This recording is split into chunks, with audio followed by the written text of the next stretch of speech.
విశ్వావసునామ సంవత్సరం మొత్తము అదృష్టము ఐశ్వర్యము కలగాలంటే మేషరాశిలో జన్మించిన వాళ్ళు ఎలాంటి ప్రత్యేకమైన విధి విధానాలు పాటించాలో, మేషరాశి వాళ్ళు ఏ దేవీ దేవతలను పూజిస్తే విశ్వావసునామ సంవత్సరం మొత్తం శుభము లాభము చేకూరుతాయో నేటి శుభం లాభం అనే శీర్షికన పరిశీలిద్దాం. విశ్వావసునామ సంవత్సరం మొత్తం కూడా మేషరాశి వాళ్ళకి ఏలిన నాటి శని ప్రభావం ఉంటుంది.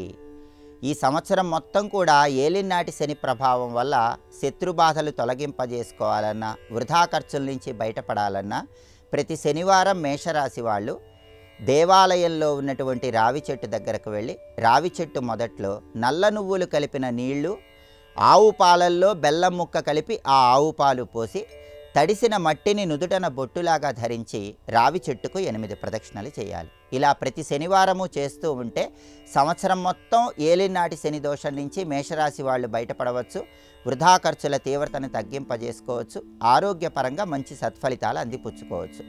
అలాగే నెలకొకసారి శనివారం ఉదయం 6 నుంచి 7 గంటల మధ్య ప్రాంతంలో నువ్వులతో తయారు చేయబడిన పదార్థాలు ఎవరికైనా పంచిపెట్టడం ద్వారా కూడా ఏలినాటి శని దోష తీవ్రతను తగ్గింపజేసుకొని సమస్త శుభాలు అందిపుచ్చుకోవచ్చు.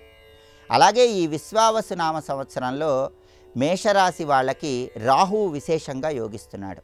రాహువు లాభస్థానంలో సంచారం చేస్తున్నాడు కాబట్టి రాహువుకు సంబంధించి ఎలాంటి పరిహారాలు పాటించాల్సిన అవసరం లేదు. అయితే కేతువు మాత్రం 5వ స్థానంలో సంచారం చేస్తున్నాడు.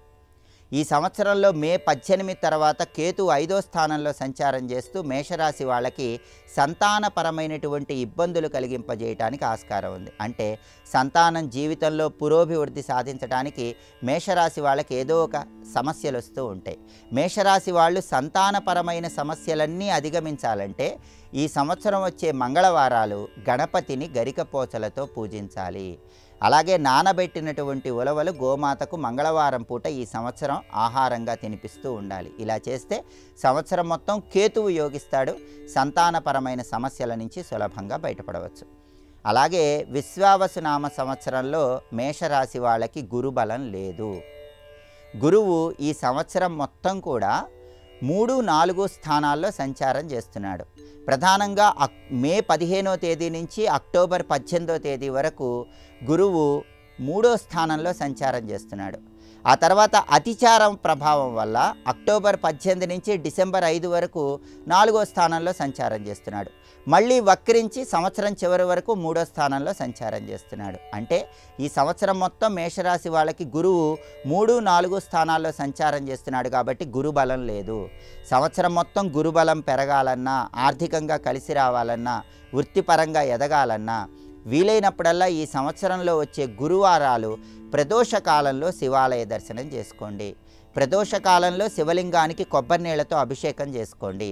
అలాగే సకల దేవతా స్వరూపమైన గోమాతకి ఈ సంవత్సరంలో వచ్చే గురువారాలు వీలైనప్పుడల్లా నానబెట్టిన శనగల్లో కొద్దిగా పసుపు కలిపి ఆ శనగలు గోమాతకు ఆహారంగా తినిపిస్తూ ఉండండి.